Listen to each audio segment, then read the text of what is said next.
स्वर्णिम युग की स्थापना होने के पश्चात क्या पूरी दुनिया के अंदर सारे लोग उस अवधारणा से परिचित हो जाएंगे, उस अवधारणा की ओर बढ़ने लगेंगे? क्या ऐसा संभव है? केंद्रीय विषय के रूप अंतःविज्ञान को स्थापित करने की कोशिश स्वर्णिम युग, जब व्यक्तिगत रूप से कुछ लोग, समाज के बहुसंख्यक लोग और व्यवस्था अंतःविज्ञान की ओर आकर्षित होने लगेगा, तो स्वाभाविक है कि स्वर्णिम युग की ओर समाज बढ़ने लगेगा, दुनिया बढ़ने लगेगी। स्वर्णिम युग का मतलब ये नहीं है कि कहीं दागदार नहीं, अंधेरा नहीं। स्वर्णिम युग का मतलब है कि रोशनी हो अंतःविज्ञान का। अंतःविज्ञान को सबसे महत्वपूर्ण विषय के रूप में व्यक्ति, समाज और व्यवस्था माने, यह स्वर्णिम युग। वह कोई स्टॉप नहीं जहाँ जाकर के रुक जाना, जहाँ पूर्ण प्रकाश हो जाए, वैसा कोई मामला नहीं है। अगर चारों ओर अंधेरा है और एक बाती ही जल रही है अंधेरे को दूर करने के लिए, तो अंधेरा पूरा सर्वस्व दूर नहीं होगी, लेकिन एक रोशनी बता रहा है कि रोशन है, और उस रोशनी से पूरा अंधकार कहीं ना कहीं ध्वस्त होता दिखता है। तो मानव समाज भले अलग अलग क्षेत्रों में लोग काम करे, अलग अलग धुरियों में बटा हुआ रहे, यह एक स्वाभाविक बात है। हम एक रूपता की बात नहीं कर रहे हैं, एक लक्ष्य की ओर बात कर रहे हैं। अलग अलग धुरी में बटा हुआ रहना, अलग अलग लक्ष्य की ओर काम करना, ये एक स्वाभाविक प्रक्रिया है मानव समाज का। उत्थान और पतन होते रहना।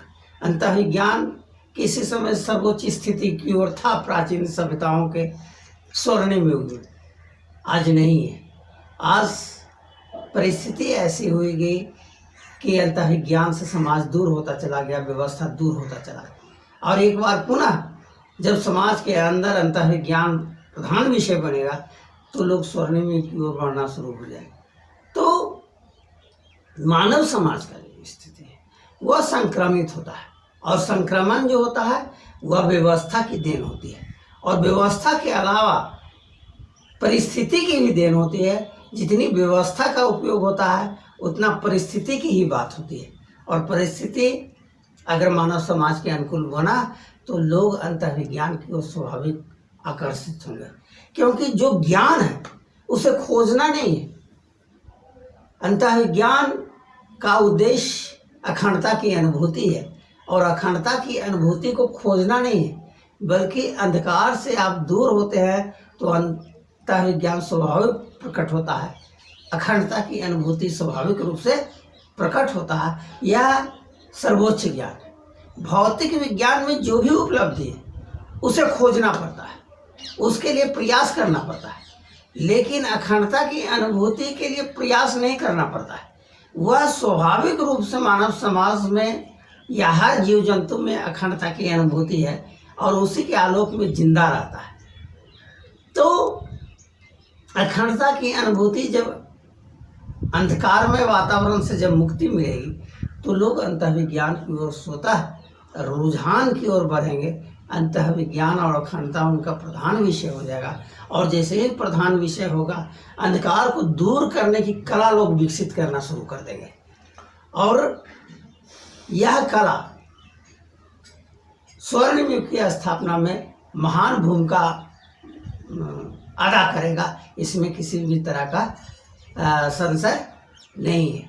तो जो विषय है हमारा अंतःविज्ञान, और अंतःविज्ञान के साथ जुड़ा हुआ स्वर्णिम युग का मामला, अखंडता की अनुभूति, सर्वोच्च अनुभूति, ये सब मामला एक दूसरे से रचा बसा है। और इन तमाम विषयों में से एक विषय के बारे में अगर हम सोचते हैं, तो दूसरे विषय का जो लक्ष्य है वह समान लक्ष्य की ओर स्वतः आदमी बढ़ जाए। अगर हम स्वर्णिम युग की स्थापना के बारे में कह रहे हैं, तो अंतःविज्ञान को केंद्रीय विषय के रूप में स्थापन ना करना पड़े।